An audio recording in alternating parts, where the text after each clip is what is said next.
No? Yes? Yes. Yes. Oh, thank you.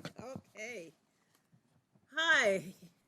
If you don't know me, I'm Willie Poinsett, and I want to welcome you here tonight. Um, it's virtual, and it's our fourth anniversary. Can you believe 4 years? 4 years. We usually have cupcakes, but we're not in person. I know, Jane, I thought about you and the whole crew about cupcakes.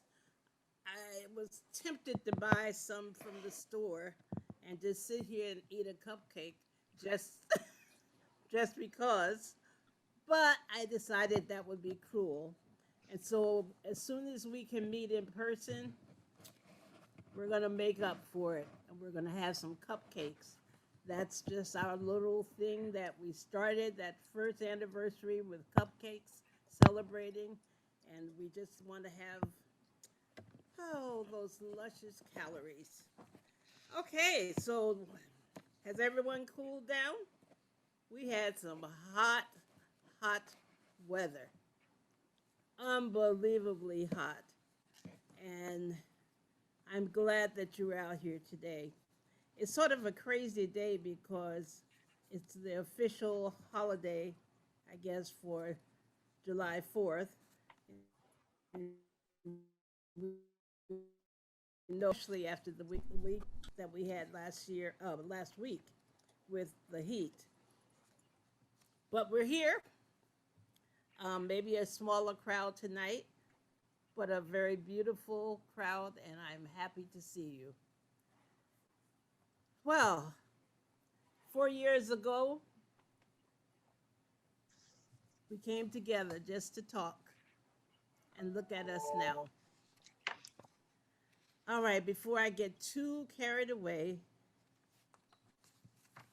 I have to have the land acknowledgement, and then I can talk more about what we're going to be doing tonight, what our goals are, and the Willie chatter. Let's see. Nandita, are you Hi on? there. You are here? Okay. Okay, so today I would like to honor the people whose lands we live on. The Malala, the Cayuse, the Tualatin Kalapuya, Willamette Tumwater, Waska Wishram, Clackamas Chinook, and other Chinook people of the Willamette area. We must acknowledge them as the original inhabitants of the land and recognize we are here because of the sacrifices forced upon them. It is in our place and duty to honor the original peoples and their continued stewardship of the land that makes up this community. Thank you. Thank you so much. And we want to really recognize the land that we live on, walk on, or that you visit here in Lake Oswego. Let's honor the people who were here, who were forced out, but the original people. Tonight, our mission is to educate and empower Lake Oswego residents and the institutions with the tools to combat racism in all its forms and make LO and Oregon a better place to live for residents of all races and ethnicities. Our agreements, we speak from our own experiences, use I statements. Please don't generalize others' experiences. Listen with full presence, curiosity, and openness to other perspectives. Ask clarifying questions. Assume best intent. Lean into discomfort. Challenge biases. Oops, ouch. We may stimulate pain in ourselves and others, but please take care of yourself. Step up, step back, speak up if you tend to hold back, and listen more if you tend to talk a lot. like yours truly. Our expected outcomes for the night: we'll get acquainted with who's on this line, on this call, wanting to respond to racism in LO. We won't solve racism in 2 hours, and you'll leave the meeting with more questions than you came with, but I hope you will leave with one actionable item. You'll have more ideas of how you can interrupt racism. Tonight, we're going to have breakout groups, but they will be separated by gender: male, female, and non binary. Mixed gender participants sharing a computer will need their own computer to participate in the breakout groups. Let me say that again.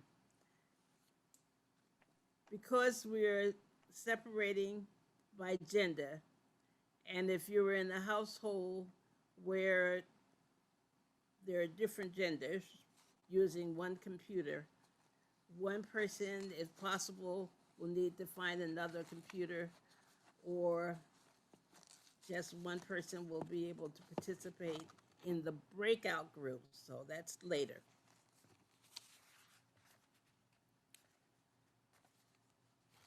Our Lake Oswego Police Department, let me just back up and say our DOJ, our Department of Justice, the City of Lake Oswego's bias incidents reporting. We want you to know that we have a correction, that Lake Oswego did report some things, some crimes, some incidents last year to the DOJ. But because of the confusion and they figured out what happened, both ends, they talked and figured out what happened. Now the Lake Oswego Police Department has connected with the DOJ portal and has been forwarding all bias reported incidents directly for the past month. So thank you. Something positive came out there, and we wouldn't have known that there was a hiccup there. Okay, first now we have a poll. First poll. 30 seconds to a minute. How many RtR community meetings have you attended in the last 12 months? Is this your first meeting? If so, welcome. Have you attended 2 to 6 or 7 to 12 in the last 12 months?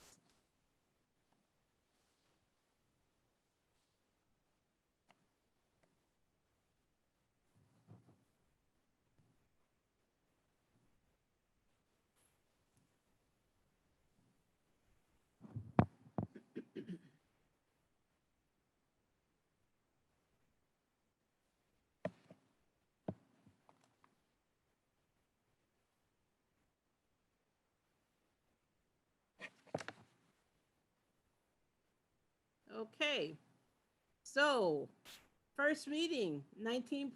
Welcome. 2 to 6 meetings, 20%. Great. 7 to 12 meetings, 61% of you. Thank you so much. Okay, now I get a few minutes to, before I do my gratitude, to do a little willy. I was thinking 4 years and what's happening in our city today in terms of who would have thought 4 years ago we would be talking about a diversity, equity, and inclusion task force, and that we would have a board come out of that, and that the city is in the process of trying to hire a diversity and equity inclusion program manager for the city, so that things are happening at our city level. Things are happening at the school level. Things are happening across the community. There are community groups involved.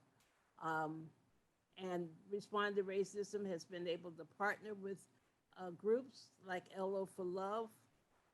We've partnered with them for the Candidates Forum, the very first one we did, and we are partnering with them for the silent meditation walks.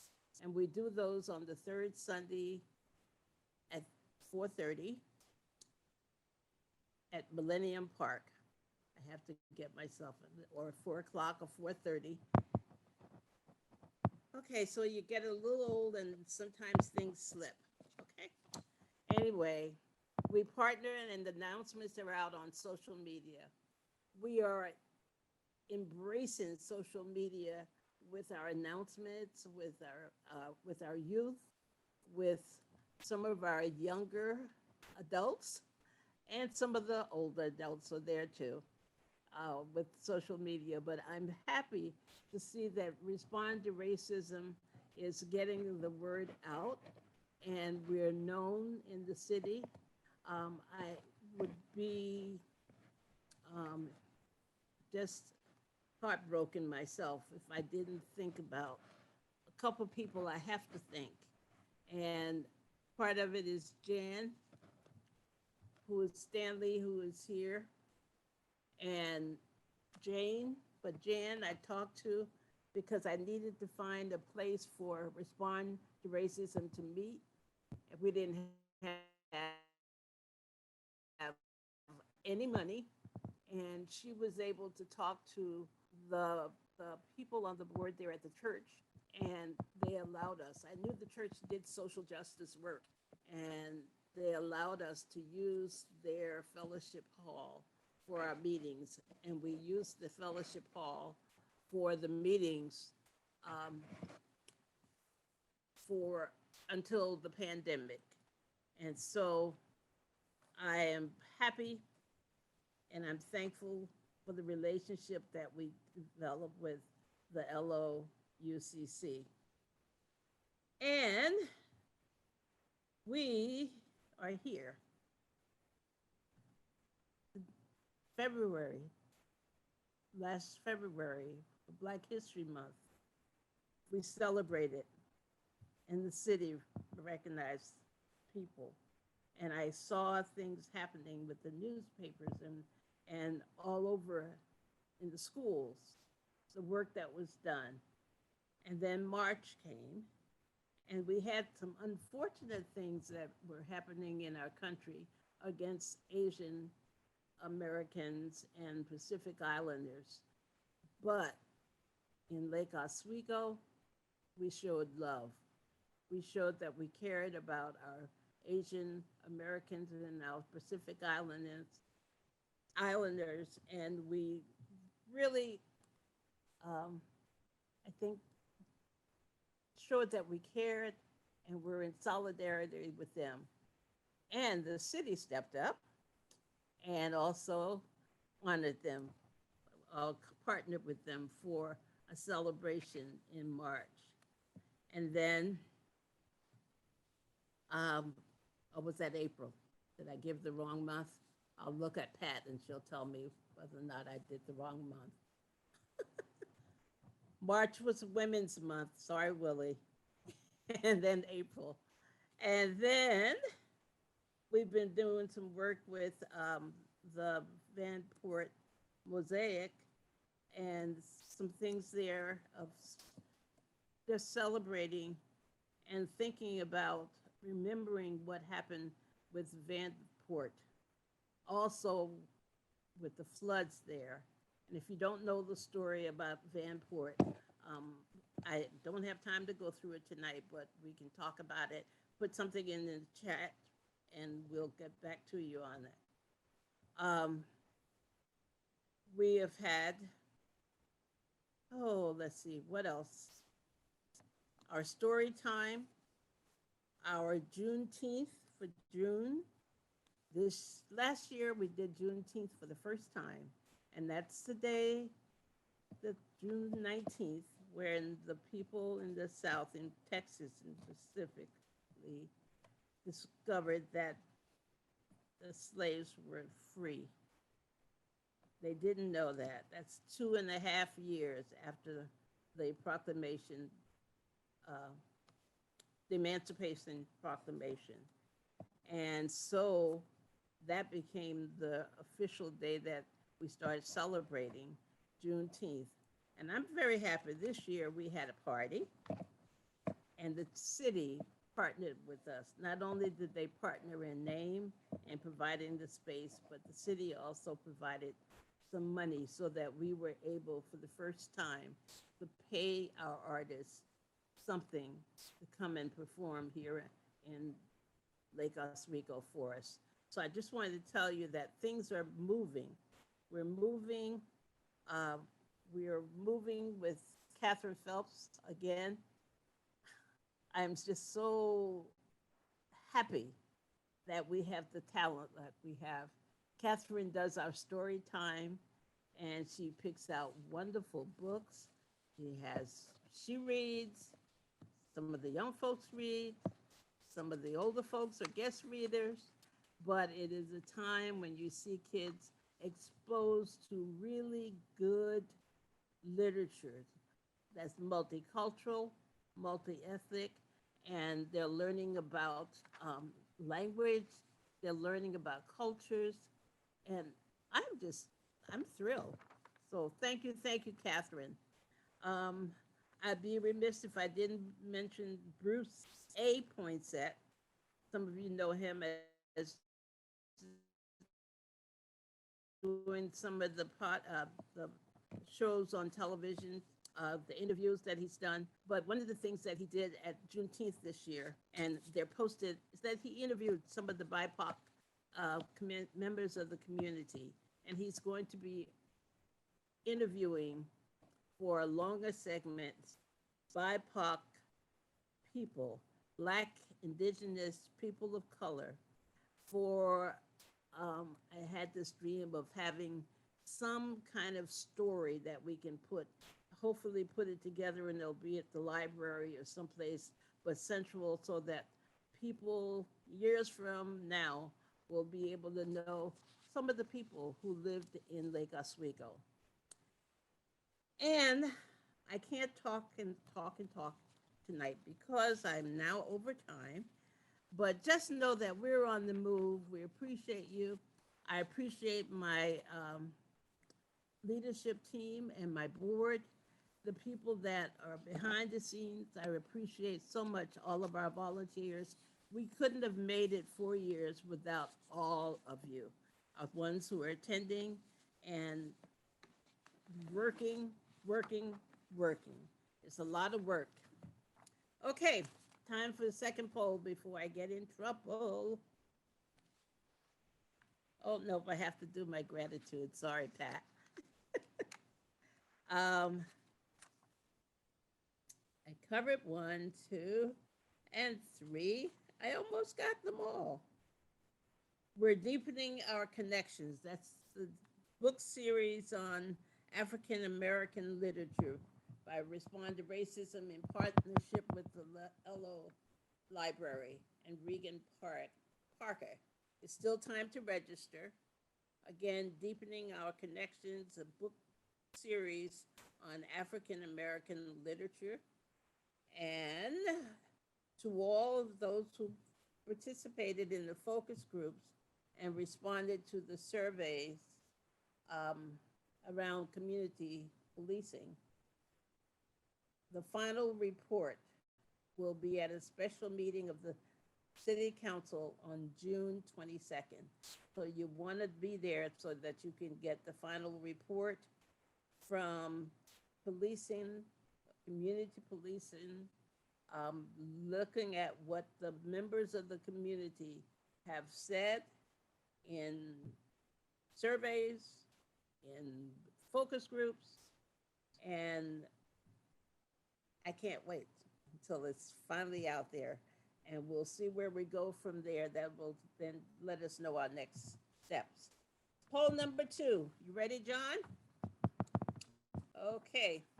Did you take at least one action as suggested by the Department of Justice? Goal 2, and you had some things. Report to the hotline every incident of bias. Propose a community law enforcement diversity advisory team. Was representation? Are you diversifying an agency? Bias. These are just things that you could have been doing. Bias participated in bias response protocol training.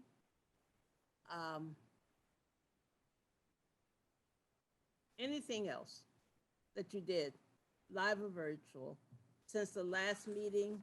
We want to know what you did.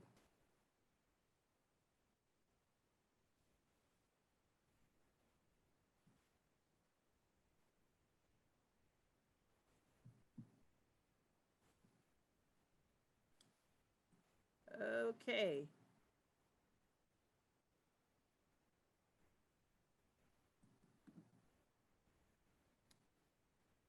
And I forgot one group. We had our response to racism Juneteenth time, and we had one of our companies, Starbucks, provided water because it was hot out there, and snacks, and they even served them bottles, wheeled it around and served bottles. So keep Starbucks in your mind and thank them if you go in for supporting racism.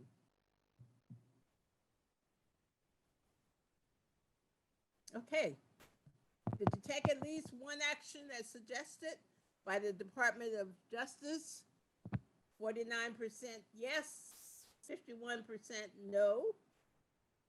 Have you been an active witness to something?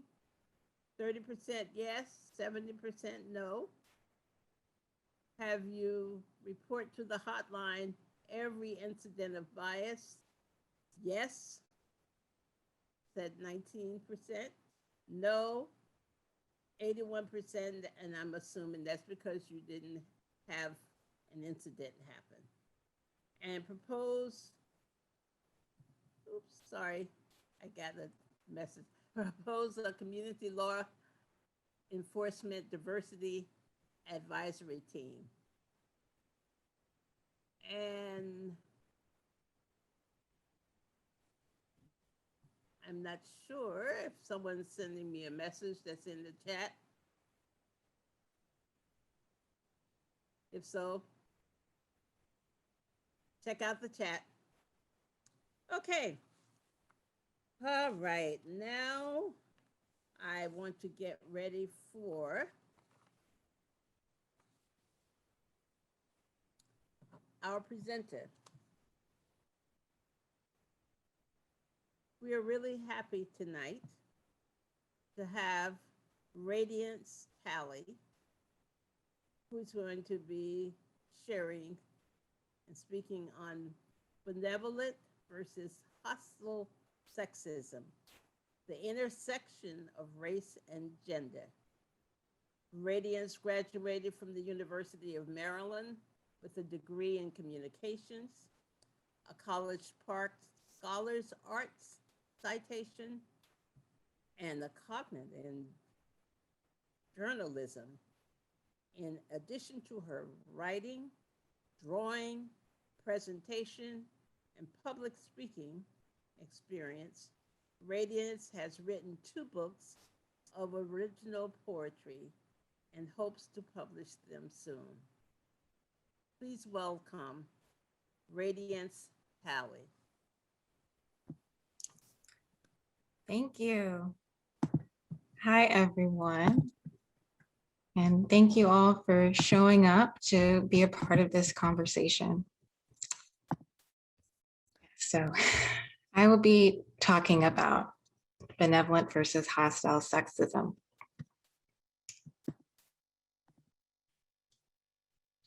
Have you ever noticed how Some people get applauded no matter what they do, and it's as if they can do no wrong. It's as if they have a halo around them and they're always viewed favorably and positively. And if they need any assistance, people always seem to rush to their aid. Well, there's a scientific term for that. It's called the halo effect.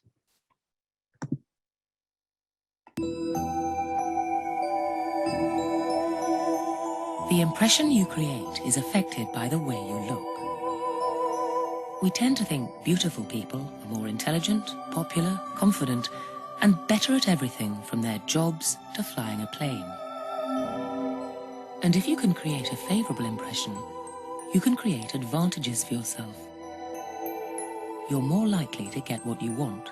It might be a job, it might be popularity, or it might be the control you have over the people around you. Meet Ruth and Rebecca. Rebecca's classically attractive. Ruth's more on the plain side.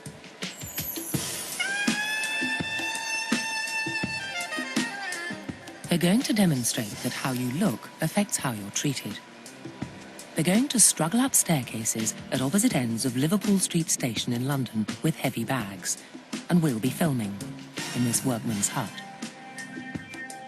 First up, Ruth. How long before a knight in shining armour rescues this damsel in distress?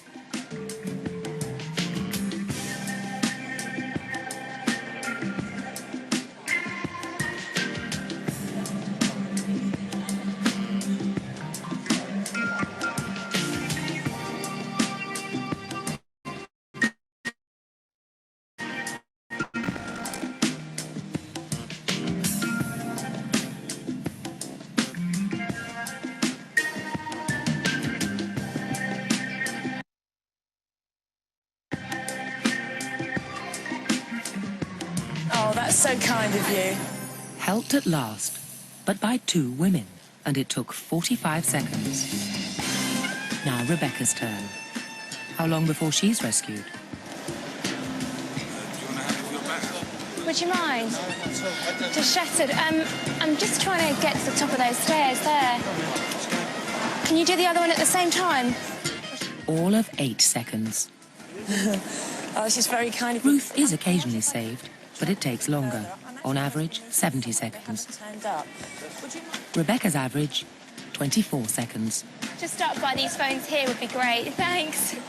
You'd be forgiven for thinking that this caveman behaviour is more about sex than chivalry. Yeah, pretty girl, needing bags carrying upstairs.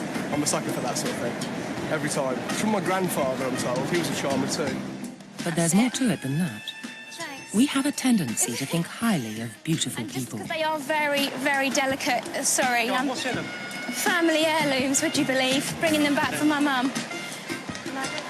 And we want to be near them, as if some of their glory will reflect onto us. Have you got a few minutes to spare? Because if he doesn't turn up, I'd need to get them into a taxi up there.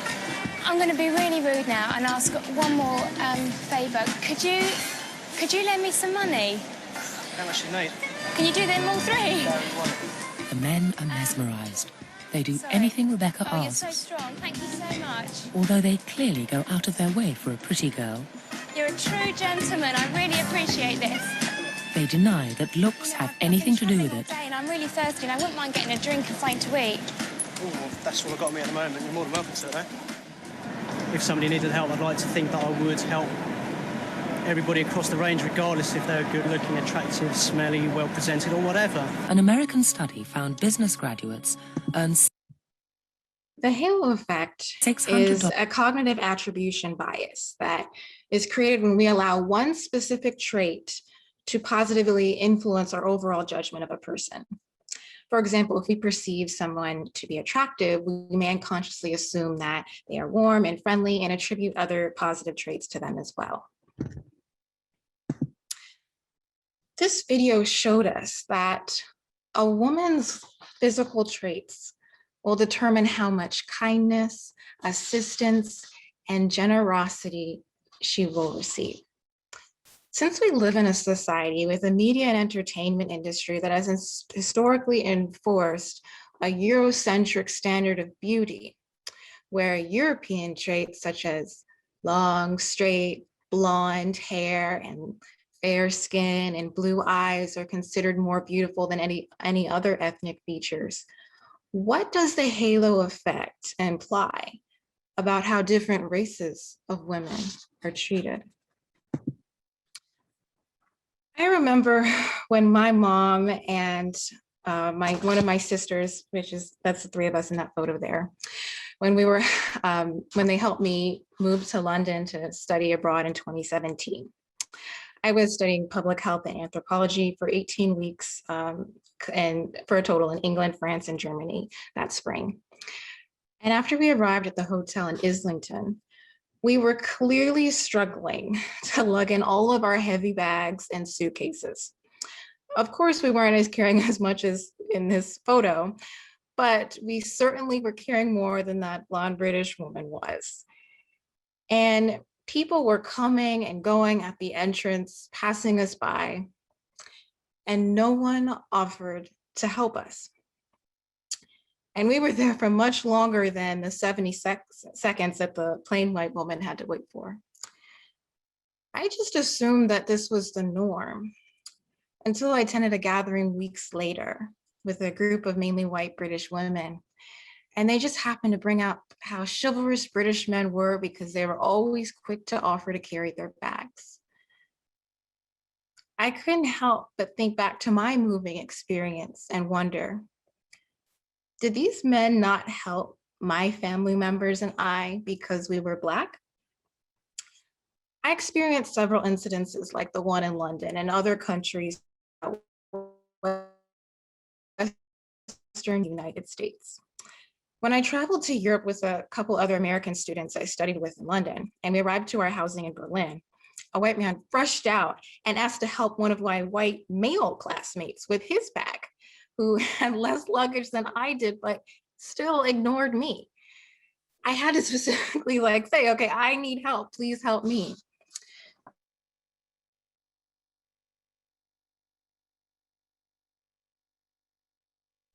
See that? Yeah, it said the host muted me. Okay. So, okay. So where was it? What part was I muted at? They had to ask you. You had to ask them to help you with the bags. Please help me. And then they complied after I specifically asked. And even back home when I was traveling with friends to Maine, this one guy in our group, I was only Black woman and Black person in the group. And I was with two other women and a man. And when we were traveling to Maine, this one guy in the group told all of us women that he would help, if any of you want help with your bags, we can help you. And the two other women said no thanks. And then when I asked him if he could help me pick my luggage off the conveyor belt, he looked at me as if I was crazy. In fact, in all of my travel experience, no stranger has ever offered to help me with their bags. This video will give you some insight as to why that is.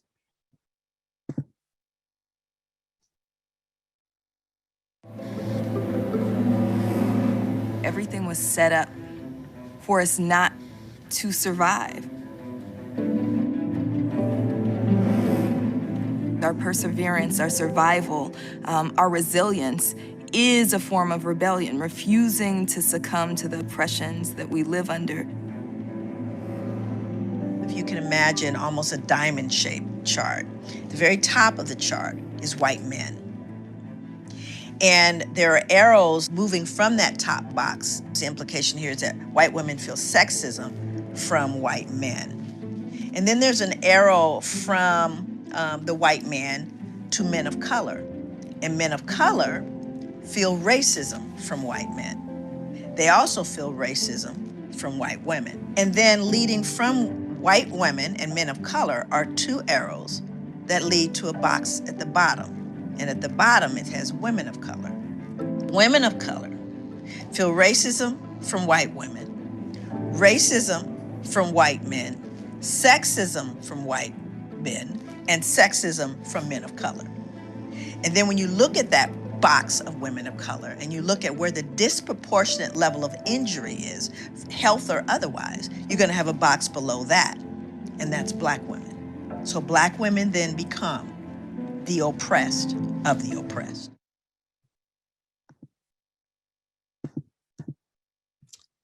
Ambivalent sexism theory posits that sexism has two complementary and mutually reinforcing dimensions: hostile and benevolent. In 2015, psychologists Jean McMahon and Kimberly Barsamian wrote in the journal Group Processes and Intergroup Relations that hostile sexism characterizes women as easily offended, unappreciative of and seeking to gain power over men, and manipulative with their sexuality. Hostile sexists express blatant, negative, and resentful attitudes towards women, especially when we reject or violate traditional gender roles and stereotypes.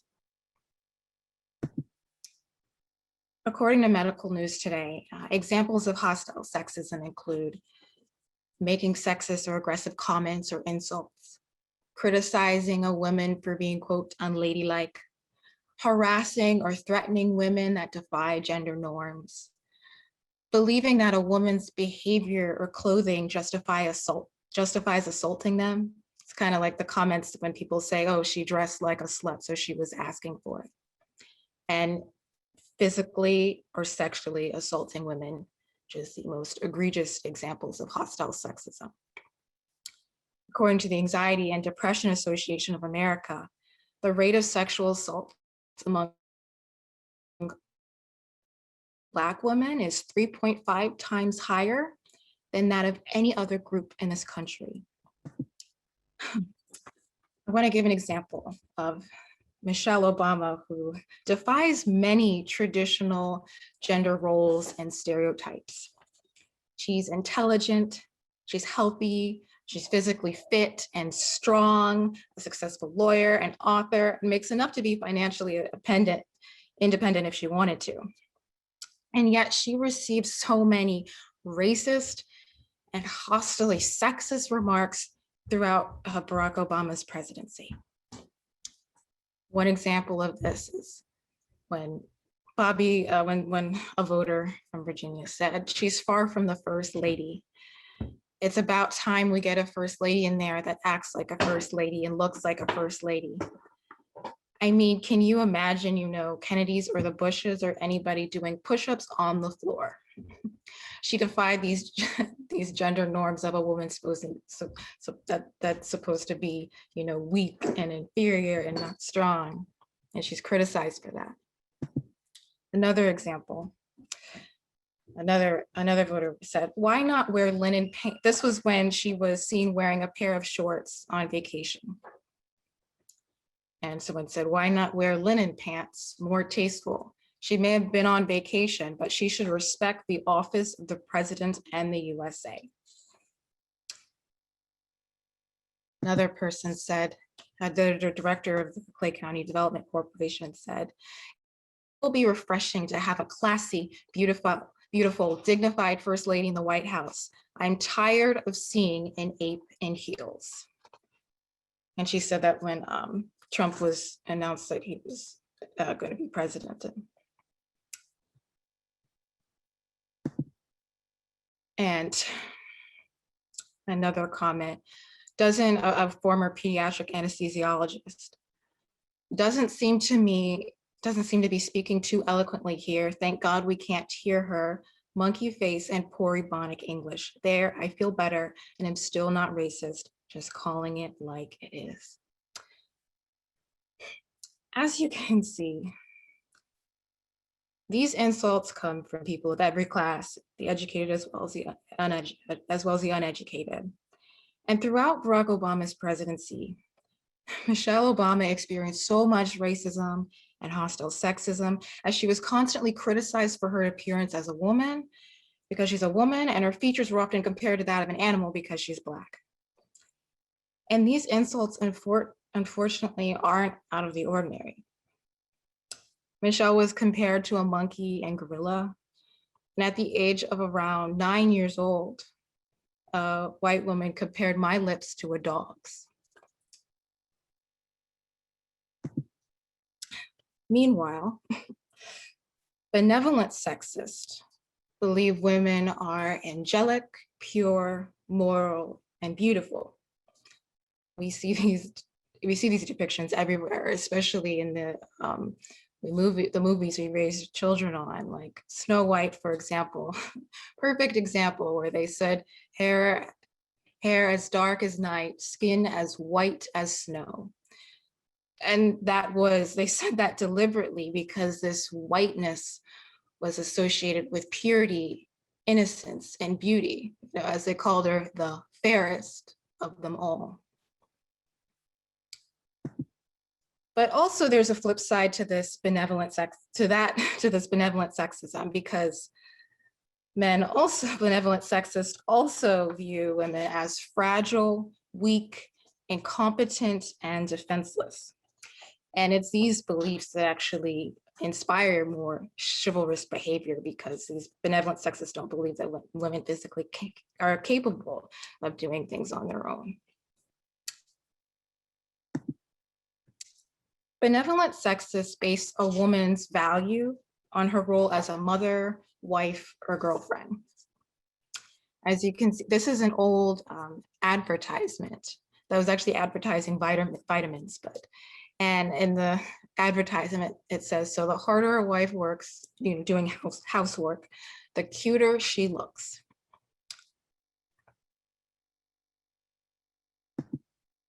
This is another advertisement. And this ad, I don't know if you can see it, but the ad says, show her it's a man's world. They believe, benevolent sexists also believe that women should not do things for themselves, such as manage money or drive a car, and support policies that make it difficult for women to work, have independence, or deviate from traditional gender norms. And benevolent sexists focus attention and praise on a woman's appearance rather than any other attributes. And this was an advertisement that said, most men ask, is she pretty? Not, is she clever? Of course, these sexist views of women were very explicit then, and now they are more implicit. And advertisements have only objectified and sexualized women more throughout the years. And while Michelle was getting criticized for showing her arms or wearing shorts, Melania Trump was defended for her nude photo shoot. A CNN contributor said, I'm not interested in nude photos of Melania Trump meant to shame her, ridicule her, and reduce her to an object. Not relevant, pass. So Melania Trump was naked. She was a model, now leave her alone. So another actress said.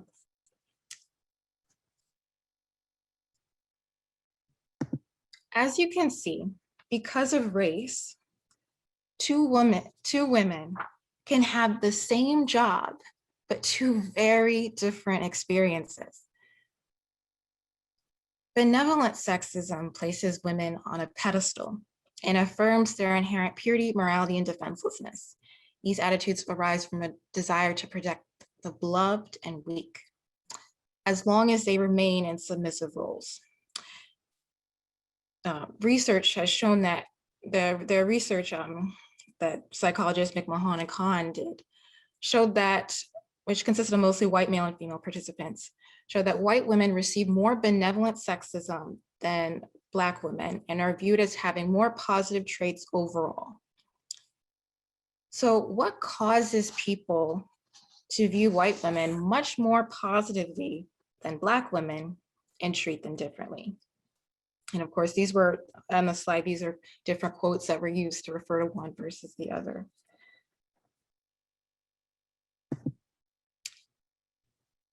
I'm going to talk about the stereotypes that lead to benevolent and hostile sexism.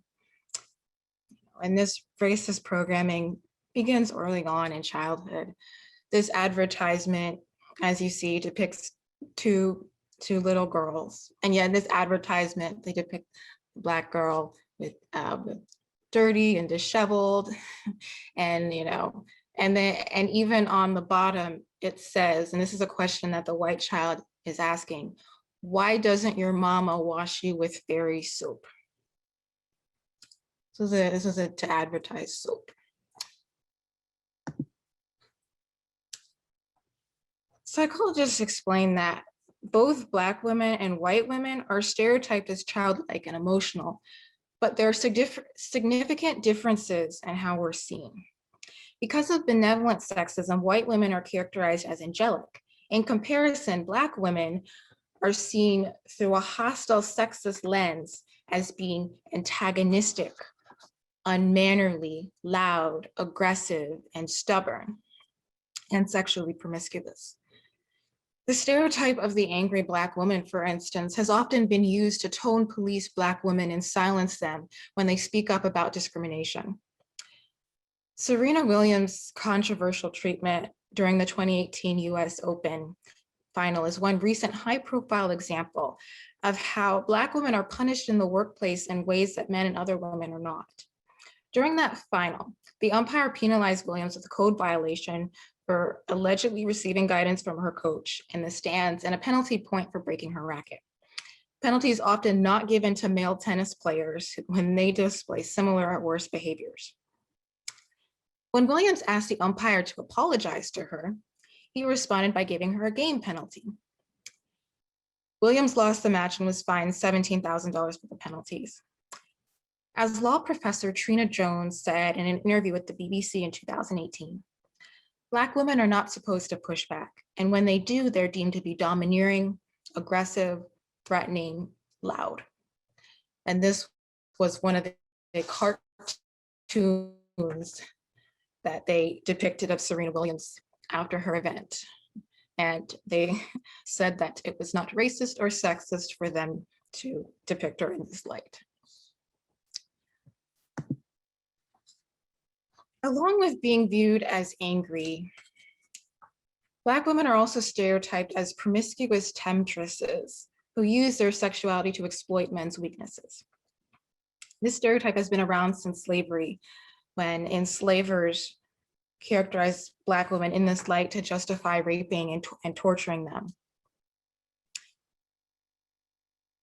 The psychologist added that Black women's sexuality has never been depicted as moral or demure, in stark contrast to white women's. Indeed, the ideal virgin in the public consciousness and mass media is young and white. She is never a woman of color. This and other negative stereotypes, such as the Mammy and Aunt Jemima images, remain prevalent in the media and entertainment industry. Here are some of these stereotypes. We really need to talk about how Black women are portrayed in pop culture. Cut. Great, but let's get it sassier. Really? Perfect.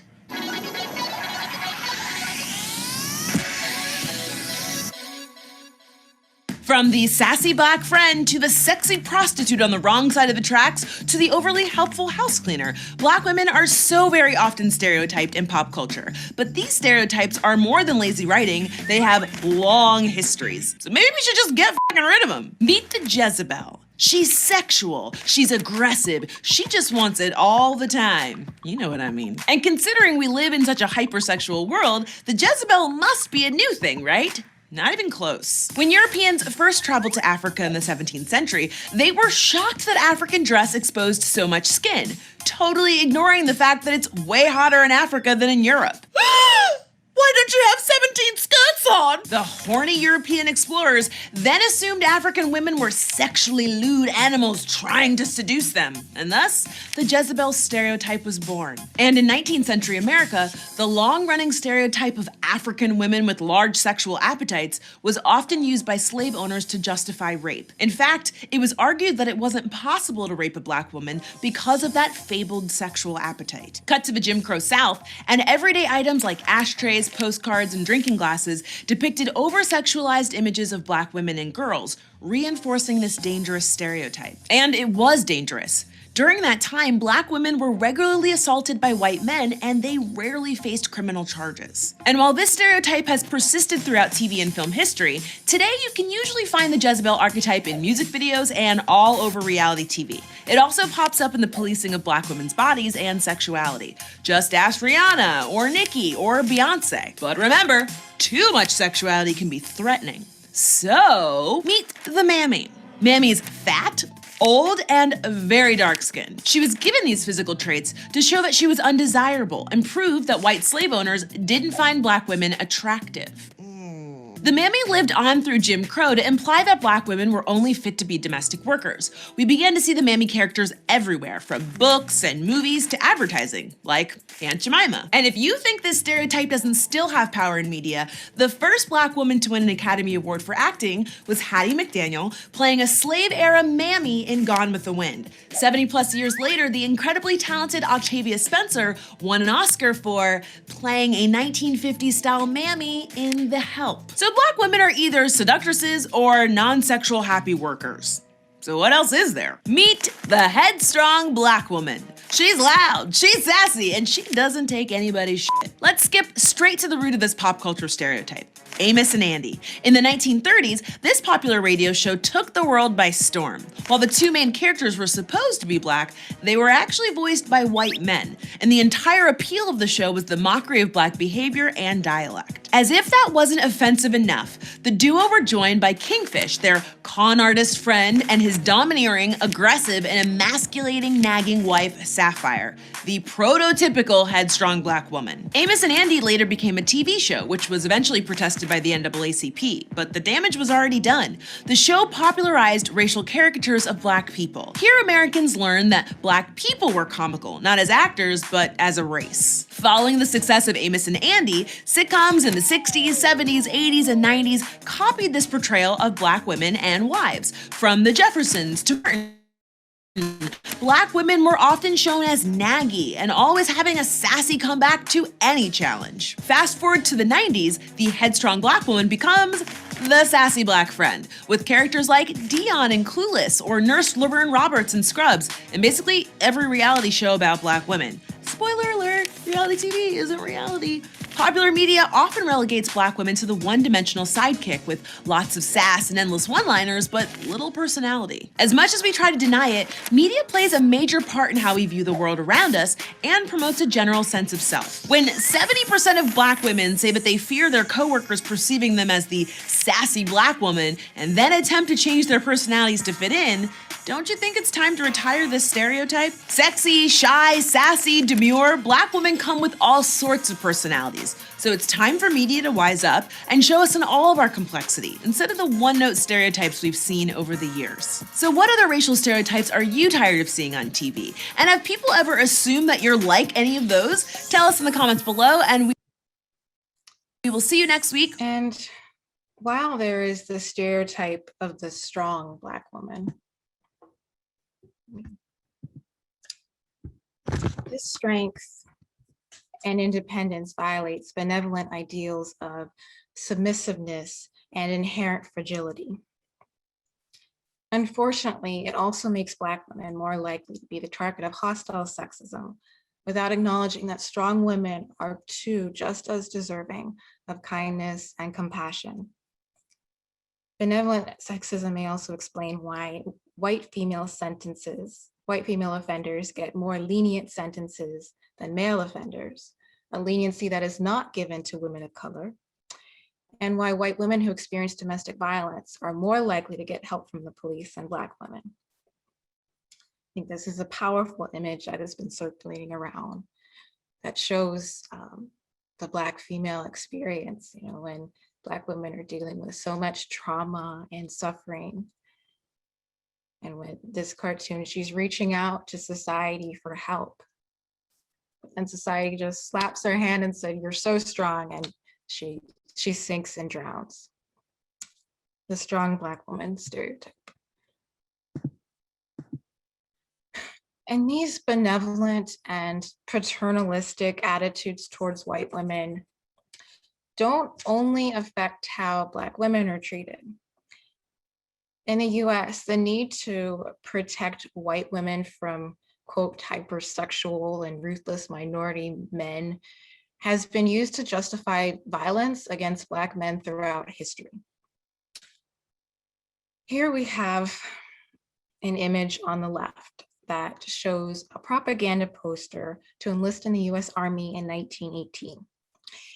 It shows a terrifying gorilla with a helmet labeled militarism, holding a bloody club labeled Coulter and a half-naked woman as he stomps onto the shores of America. A picture's worth 1,000 words. Have things really changed? Because to the right, we have a Vogue magazine cover from 2008 that features NBA superstar LeBron James and model Gisele Bündchen. LeBron was the first Black man to be featured on the cover that month. Not only is LeBron James considered one of the best NBA players in history, he's also a great family man, a successful businessman, and a longtime philanthropist who's passionate about educating children. And yet, the photographer created this shot that would compare him to King Kong carrying off Fay Wray. Look at these images side by side, and you'll see how many different ways they match. Look, if you look at the positions of LeBron and Gisele, the way he holds his mouth, the color of his clothes, the color of her dress, the curls in her hair, her hair color, the placement of her feet inside his and his arm around her waist, the basketball in the club hand, and his hunched over posture. Comparing him to a gorilla carrying off a white woman is a very racially loaded metaphor that triggers racist fears of scary men of color taking away white women.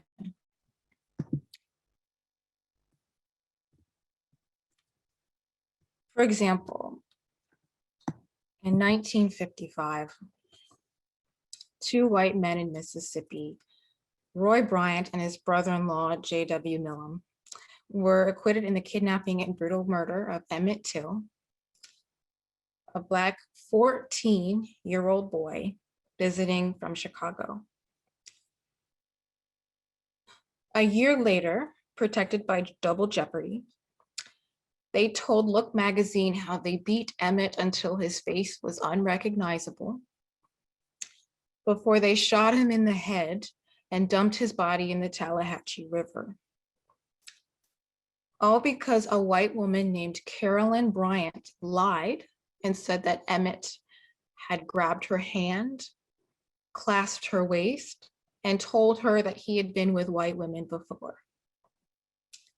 It wasn't until 2017 that it became public that Carolyn Bryant confessed she made that story up. No one was ever punished for Emmett's murder. This is a photo of Emmett's mother, Mamie Till, crying at his funeral.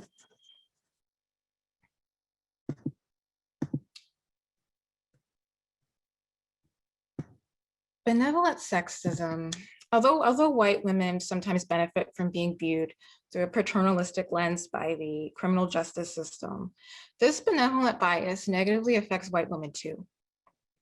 Research has shown that women exposed to benevolent sexism in a controlled setting show decreased cognitive performance, less motivation to engage in social activism that could benefit them,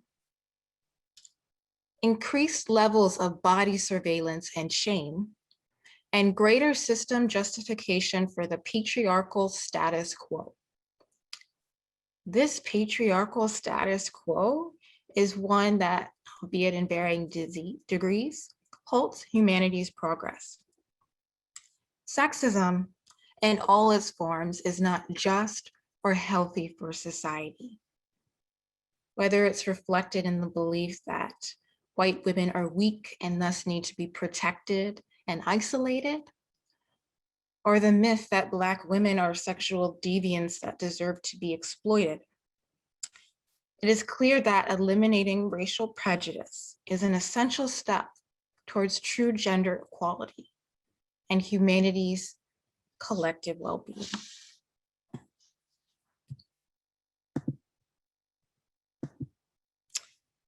So I have shared a lot of information, and now I want you to have time for reflection and discussions in your breakout groups. If you are a woman, I want you to answer the following questions in your breakout group. Do you believe you experienced more benevolent or hostile sexism? Share a time that you experienced benevolent or hostile sexism. How did it make you feel? How did you respond? If there were other witnesses present, how did they respond? And how would you have liked them to respond? And what sexist views have you internalized about yourself or other women? If you are a man, I want you to discuss what stood out to you, surprised you, or resonated with you most in this presentation. Had you heard of hostile and/or benevolent sexism before? Did you witness or participate in any conversations about Michelle Obama or Serena Williams? Did you notice any hostile sexism? Did you agree or intervene with what was said? What were your initial reactions to the LeBron James advertisement? I'm going to stop sharing. And I also hear there's a non-binary group. If you don't identify as a man or a woman, and you can go there as well. I see Trina, she's putting the questions again in the chat, so you all can have them. And yeah, and we'll come back, and I want to hear reflections, and then we'll talk about action steps we can take, and we'll suggest some resources, and then there'll be time for questions. Thank you, Radiance. So I have a just quick directions for before we go into the breakout rooms. We, of course, are planning to the last minute as usual. So I apologize for the having to break us out in the groups. So right now, we have like what's easy for us to do is like the male and female groups. And in respect to the non-binary groups, if you are assigned a group that you do not identify with, or you have a different identity, then do not join the group. And if you don't join the group, then you'll stay back with the host, and then they will assign you into the appropriate group, or the non-binary group, actually. So you just have to have a conversation with them. Okay, so you have the options when you can break out into the groups to join or not now. And if you click not now, then you will get placed in the non-binary group.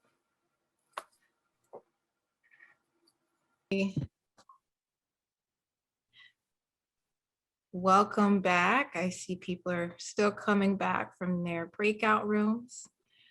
We hope you had really insightful and deep discussions. Yeah, we really want to hear from you, what insights you may have heard, what important reflections that stood out to you that you would like to share.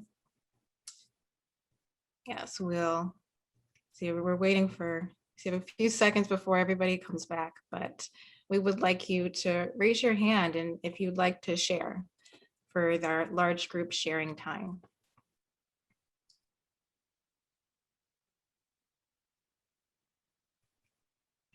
Okay, everybody is coming back.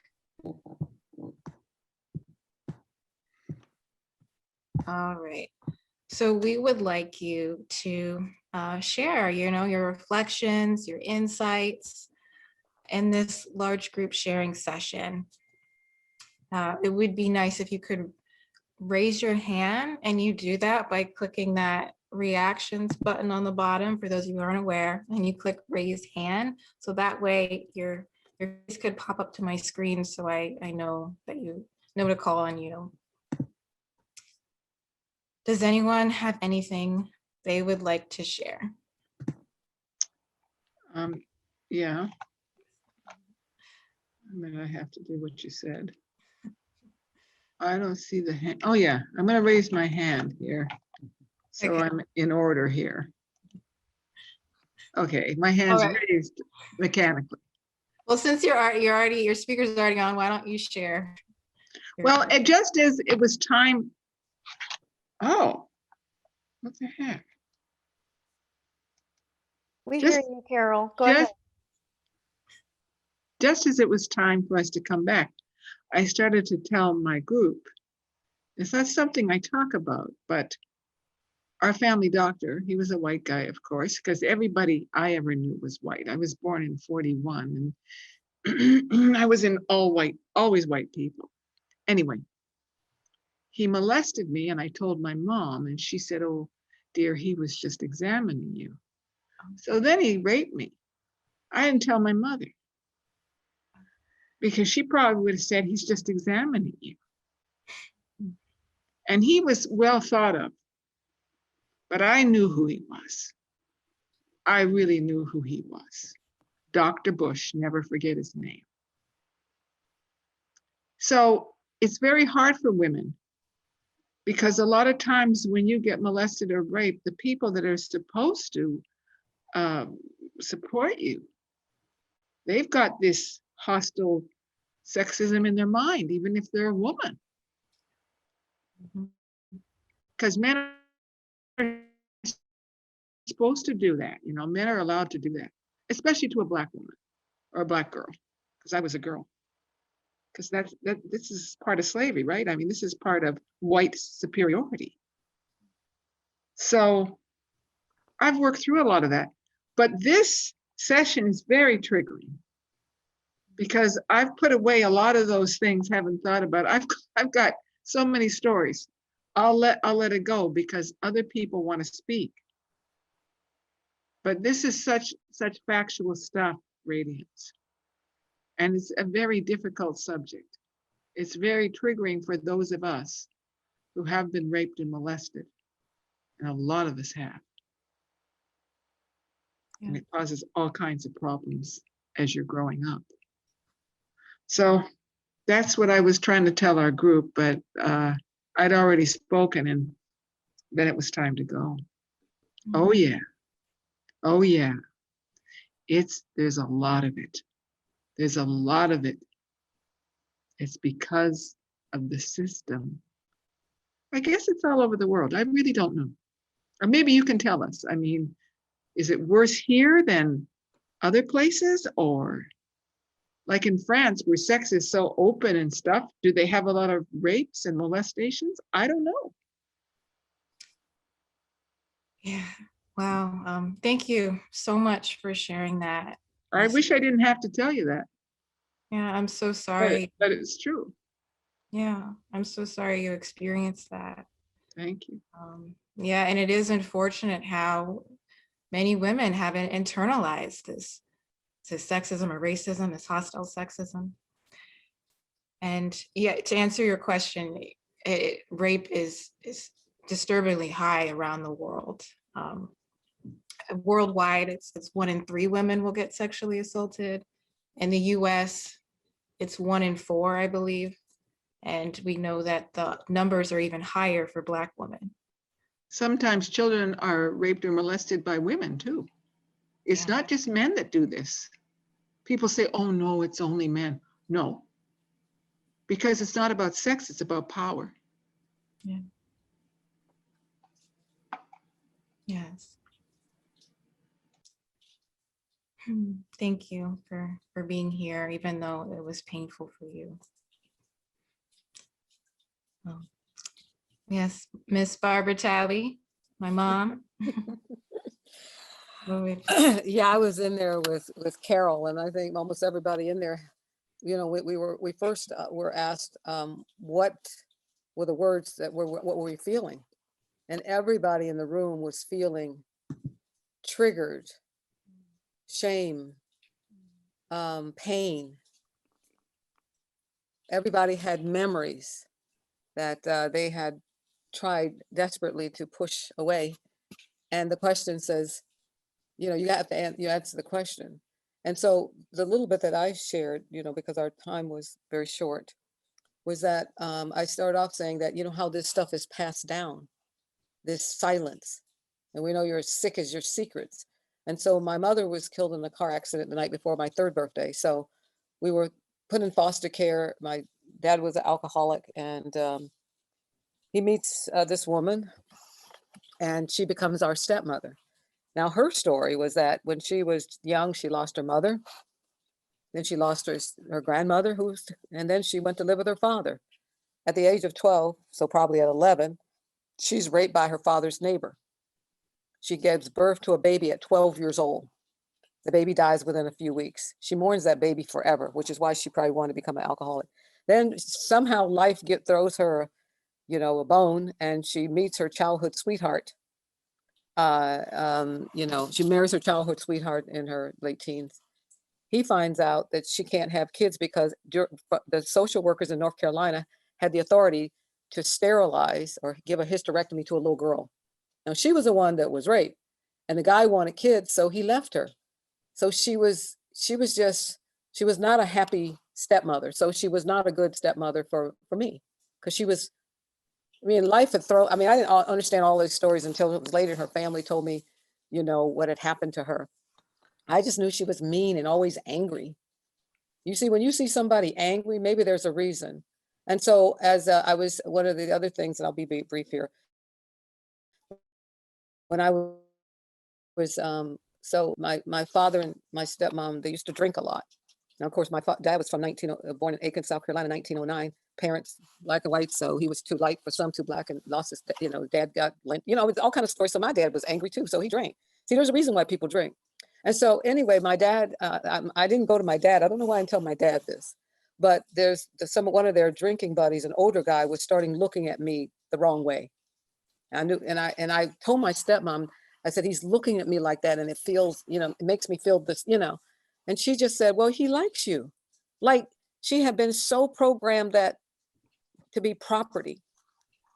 She's born in, you know, North Carolina in 1926. So she's, you know, right out of Jim Crow, you know. And then, you know, one of the neighbors I was coming from high school, gave me a ride. I missed the bus. And he reached over and tried to put his hands in my underwear. I mean, I literally had to fight the guy while he's driving and jump out of the truck. And then when I told my brothers, they didn't do anything. I think I told his wife. You know, he was a very violent man. I think he beat his wife and nothing happened. So to me, that what that tells you is that it doesn't matter what happens to you. You better fight for yourself. You're on your own. I only shared the story because Carol was talking about growing up in Canada. They were all white people that abused her. And I said, well, I'm an American. It was all black folks. It's a gender thing too. So I'll stop there. Thank you, Mom, for sharing You're that. welcome. My mom and Carol, they were in an all Black women group. So I'm sure. Got real. Yeah, it got real, I'm sure. And I'm sure it's very painful to talk about all this hostile sexism and assault. And everybody had a story. No, you know.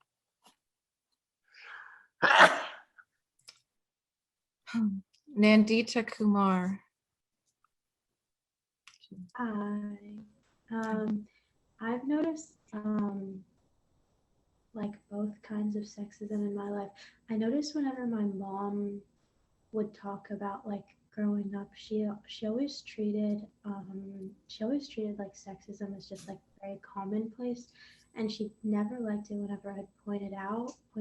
She was just like, that's just like whatever, like that's not a thing though. And like she would talk about people, even like little things like people catcalling her or people like treating her terribly, or like professors in her college like looking down on all of the women and like um like publicly shaming them if they ever did anything wrong.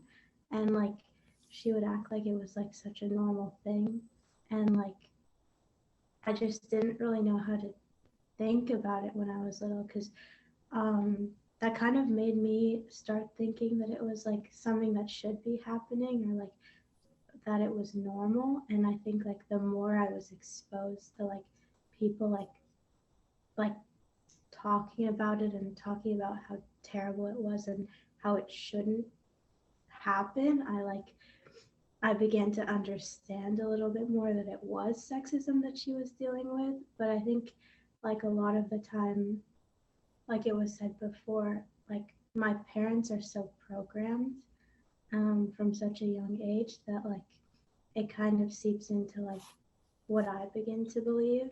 And like it's just like very difficult to navigate a situation when you have like all of these voices in your head like telling you that maybe you should like just like take it because that's what your parents had to deal with, so maybe it's just the norm, or maybe you should like talk to someone about it. And like that's just something I think about a lot. Thank you for bringing that up, Nandita. You know, it's unfortunate that sexism is so common that some people think it's normal.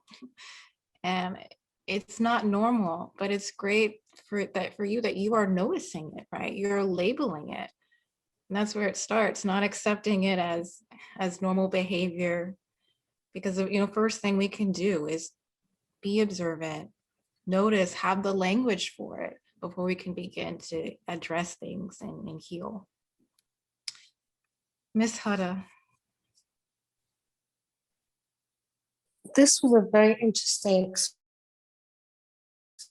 experience on Carol and Barbara, because when those questions were posed in the small group, I almost had like no negative memories of sexism. It's because I come from a culture, a Middle Eastern culture, that denial is the way you go. Because image is everything, and you just push down everything that is negative that has happened to you. Because if you speak up, you're punished for being the one who's speaking up, and you're embarrassing the whole culture or the family or the people that you're around. So I just realized that being around people of African descent, their honesty and their truthfulness in expressing and because of the axiology of what they bring, really enables a woman such as myself to be able to not to have to hold everything down and just say I'm okay, but just be able to say, no, you've also been victimized because of your gender. And it's freeing actually to be able to speak up about it. So I really appreciate your presentation. Thank you. Beautiful as always. Thank you. Thank you, Ms. Hada. Yes. You know, in order to address sexism, we have to label it. We can't push it down and denial. And actually that suppressed pain, it only hurts the victim more, emotionally, mentally, physically.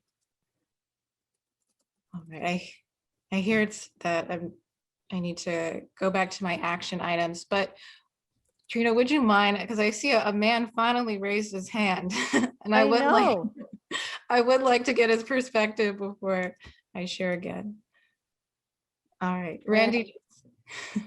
Oh, thank you. I'm thinking about this, and you know, these things that are perpetuated, it sounds like fear is the weapon.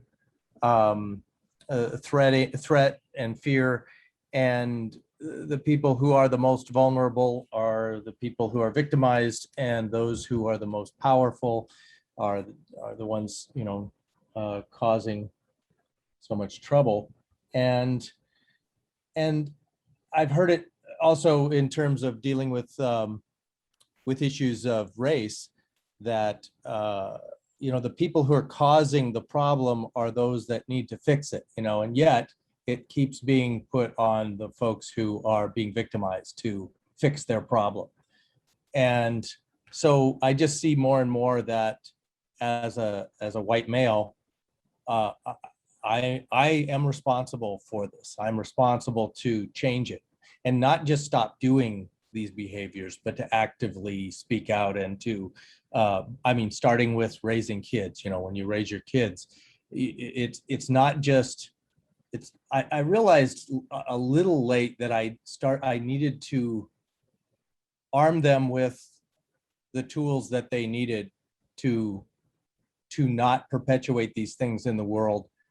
And you have to educate them of the problems at, you know, age appropriate. But I just feel like it is our responsibility. It's something that I need to find every way that I can, speaking out, interrupting, and you know, it just shouldn't be left on the people who are victims, who are in the case of how it's perpetuated.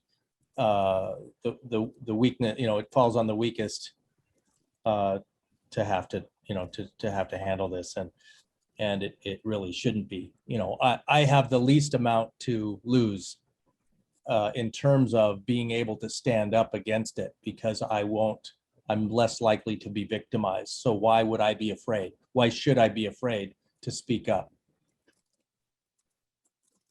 Yeah, absolutely. Thank you for being here and speaking up. Right, I'm told that I need to go back to and finish my presentation, but if we have time after I share, if we have time for more questions, then for those of you who still have your hand up, please share what you wanted to say. So, suggested action items. I was asked to offer some suggestions about what we can do, you know, knowing what we know now. And one is that, you know, we need to become conscious observers of the media. Notice what racist or sexist stereotypes are being shown. And if you're in company, speak up and have a dialogue about this. Reflect on what type of sexist thoughts or views you may have. Are your interactions with white women different than your interactions with women of color? If you notice sexism, speak up and defend the women around you. Initiate honest conversations with women who are close to you and ask how you can be their advocate. Reassure the women in your network that you want them to tell you when they perceive any sexist behavior from you. These are suggested resources to further your education. These are some selected articles I've written on sexism and the intersectionality, objectification against women, violence against women, benevolent and hostile sexism, women's suffrage, women's equality, the invisibility of the Black female experience, selected articles I've written on racism. I've interviewed the former white nationalist leader and asked Derek Black and asked what changed his mind, written about assimilation, isolation, biracial identity, medical racism, decolonization, internalized racism. And these are other suggested resources to further your education, some movies, publications, websites. And in fact, the short video clip that you saw that showed how Black women are the oppressed and showed that diamonds of how Black women receive both racism and sexism. That clip was taken from Invisible Portraits. It's a great movie, I recommend it. And misrepresentation is a lot about how women are often sexualized and objectified in the media. And yes, so that is all I'm going to share. Did we have time for more questions, Trina, or? Sure, if you like. I want everybody to be aware that Radiance is in a different time zone. She's being very gracious here, so don't wear her out too much because I have questions for her too. All right, well, you just chime me and let me know. Okay, Valerie, I know you had your hand raised before. Yeah, I shared in my group about in the workplace as young as 16, 17, I experienced when I worked at a fast food restaurant. And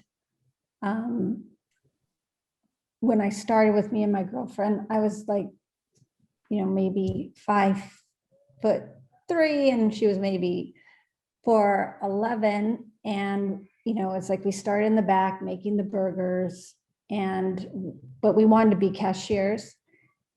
And we just kept on being like looked over. So a woman would come in, or a teenager would come in that's tall and maybe more beautiful or more, well endowed, and she would go right to cashier.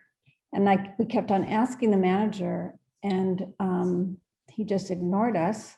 And then I finally looked on the employee board and saw that, everyone has a right to, have different positions. So I wrote a formal letter to him saying, according to what's on your board and the employee rights, we have the right to be cashiers. And then the next week we were cashiers. So that was an instance that I had felt. And then also when I graduated from college, I had interned, and then I worked in a position in marketing, and another position opened up. Yet this male that came in, he immediately was considered, and I wasn't even asked if I wanted the position, even though I knew everything that had to be done in that position. So those are two instances in the workplace where I felt, I was, discriminated with, or, not maybe considered because I wasn't tall enough or beautiful enough, or I wasn't, look like I was strong enough or knowledgeable enough to take a position because I was a woman. Thank you for sharing that. Justin Hansen, did you have your hand up? Wasn't sure. Yes, Okay. although I see that Auntie Carol has her hand up, and she was earlier than me. All right. How many questions can we answer, Trina? I don't have a question. I just want to plead with everybody on this call. There's a reason you're here. And you're sensitive. If you've been raped, if you've been molested, you know the signs in children. Don't turn away. And if any of you have a problem like that, get help. Because to me, it's worse than murder. We can talk about it. But what are we going to do about it? We've got to protect our future adults. Think about that. And if you've been molested or raped, you can see it in anybody else. It's no secret to those who have been victims. They can smell, they can see other victims, the vibration, everything. And especially in children, don't be afraid, do something. Action. Thank you. Absolutely. And then to echo Ms. Carroll's point, believe children when if they are actually confident enough to mention any assault, believe them. I mean, the actual percentage of people who actually make that stuff up, it's a very, very small percentage. So believe women and children of abuse. Justin Hansen. Thank you. I had a question to pose for anyone who's interested in answering me with their feelings. And my question is, in the same way that racism is a topic that needs to be brought up, especially in all dominated white spaces, it needs to be brought up, and that discomfort needs to be broached. I wonder if the same is true of sexism, and especially being brought up by men. Is this a topic that it would be good to broach and bring up regularly at gatherings, or is it something that needs a little more tact, or are there other elements that I need to know about? Yes, absolutely. I mean, sexism is very painful. just like racism is. And if you're a woman of color, you're experiencing both sexism and racism. And, and as Randy mentioned, it's not the job of the victim to heal these societal issues, right? The men, especially white men, need to speak up about this. You're privileged in every category. You need to speak up about this and stand up about this in all your social spheres, because you unfortunately have been given more power than anybody else, right? So when you see it, and you notice it, speak up about it. And especially because you're a man, if you're speaking up about sexism, just unfortunately, other men will listen to you more because you're a man. So thank you. Radiance, if I may just add a little to this. Yeah. Because just dealing with corporate America and dealing with America generally, that intersectionality is so important. When people think of diversity and think of privilege, so much easier for them to think of gender and sexism, because then they go to white women and then black to our lawyers. Your numbers are very good. You're the best law firm that we're looking at because you're so diverse. But then we took a closer look at the reason for people of color. So just to have awareness about that. Mm-hmm. Thank you for bringing that up. Yeah, often when we have these discourses about racism, it's Black men that are focused on. And often when we have discourses about sexism, it's white women that are focused on. And that's really highlights this invisibility of the Black female experience and experience of other women of color. All right, are we out of time? We kind of are, but we did have one more hand up, I believe. Melissa? Are you still here? Yeah, but I changed my mind because it is a sexism story about a white woman, so it's okay. Oh. Okay. Thank you, though, Trina. Thank you, Melissa. Mom, did you have your hand up? Yeah, I did. What I wanted to just say was that the most egregious is to be sexualized, raped, violated, all that kind of stuff. But on top of that, Black women have to deal in business and corporate America, with racism. And, when Justin asked that question, it was interesting because I was thinking, should we bring this up? Well, some of the light stuff, but if people, in our group, for example, Black women, we're wounded in that moment. We can't be in those spaces and relive this trauma just for people to learn. I always say, and I'm just talking about race, usually. When you bring the sex stuff on, I mean, that's some stuff deal. I mean, everybody was like traumatized again. So how are we to get there? When you hear the stories or you read the books, hopefully, we don't have to be the ones in the room, bearing our souls and ripping off the bandages of our wounds and bleeding there so that people will care enough to do something. I'm not willing to do that, quite frankly, because I want to be whole, So, hear the stories when you're lucky enough to be in a space that people have shared. And if you are close enough to people of color, Black women, that they care, that they trust you, they will share. And then you take that banner and you go out and do something, but don't expect to parade them in front of some group and say, look at my wounded Black friend, maybe y'all should do something. You see, because that's not going to happen. I mean, even, we're here, but everybody in the room, I remember Willie was saying, all of the people in our room, it took us a minute to say something because it's transported us back to the injury. At what cost? Is anything going to change tonight because we've done that? But we've got to, cortisol is rushing through our brains and through our body. Heart Math has something that says, when I went through my heart math training, it was talking about that on our tongues, we have something called IgA, immunoglobulin A.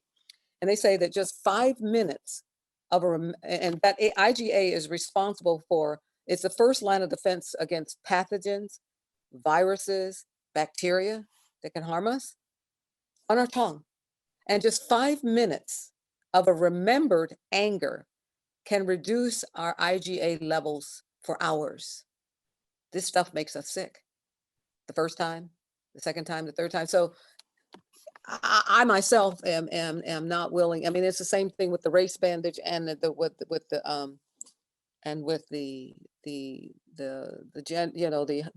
gender sexualized sexism, abuse, sexual abuse, violence. Remembering that harms us again. But again, you're as sick as your secret. So you see where our challenge is. You don't want to talk about it. But if we don't talk about it, the next generation may go through thinking that, hey, this is okay. I suggest everyone on your action item, if you care about this topic, and probably if it's a Black woman, she's probably experienced both to some or lesser degree. It could just be, people saying some words to just full out, rape or whatever it is. But the thing about it is, how would you, any of you, feel about, bearing your deepest painful secrets to some strangers who probably, this isn't entertainment. This isn't something that you go to say, oh, I want to feel something. This is deep. And if you're lucky enough to be in a space where people care enough about you to do it, and you don't do anything, you don't deserve to be here, because this is painful. And if you can't make a change or stand up for this unless you have somebody bleeding there next to you each time, oh, let me take you through the pain my Black friend went through. If that's what it takes for you to wake up, it's not worth it for us to be re-injured over and over again. It might be at a little bit if we saw the change, if we saw the commitment, we saw people saying, this is never going to happen more on my watch. But for people to shake their head and look down at their feet and say, wow, this is painful for me to hear this. Well, if you think it's painful to hear it, live it. Thank you. Yes. And how I interpreted Justin's question, I saw that as him saying, when he's in a group with other white men and they're making derogatory comments and sexist comments and insults, and he speaks up to his white men about how that's a problem. Oh, that would be perfect. Yes. I wish we had 1 million Justins, because they could change the next generation. Yes. All right. I think those are all our questions and we're out of time. Thank you, Radiance. Willie, it's your turn.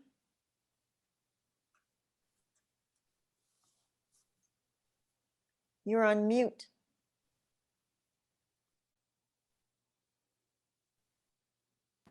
Sorry. I have another poll. John, are you ready?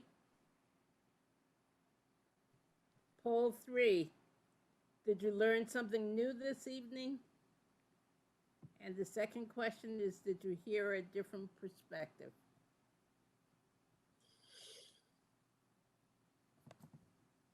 While you're doing the poll, I have a few announcements. They're action announcements, and you should have received this email.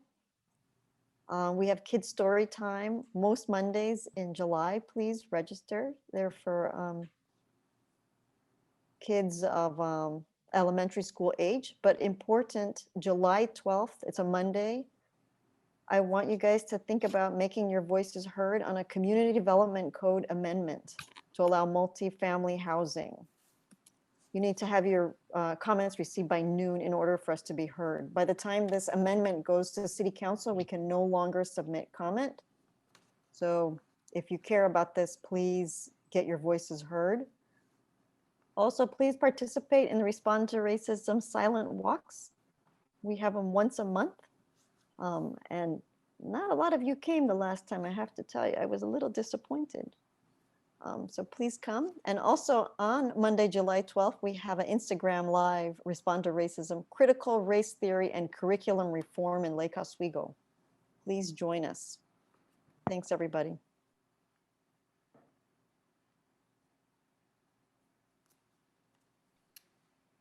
Okay, 93% of you learned something new, and 93% of you heard a different perspective. Thank you so much for sharing and for being with us tonight. And with that, I will say, have a good night. Thank you again for being a part of this. And thank you, Radiance. Thank you for coming. Really appreciate you. Thank you for inviting me. Thank you, Miss Barbara, for coming to be with Radiance and talking to us too. And Miss Carol, thank you. You're welcome. Have a good night, everybody.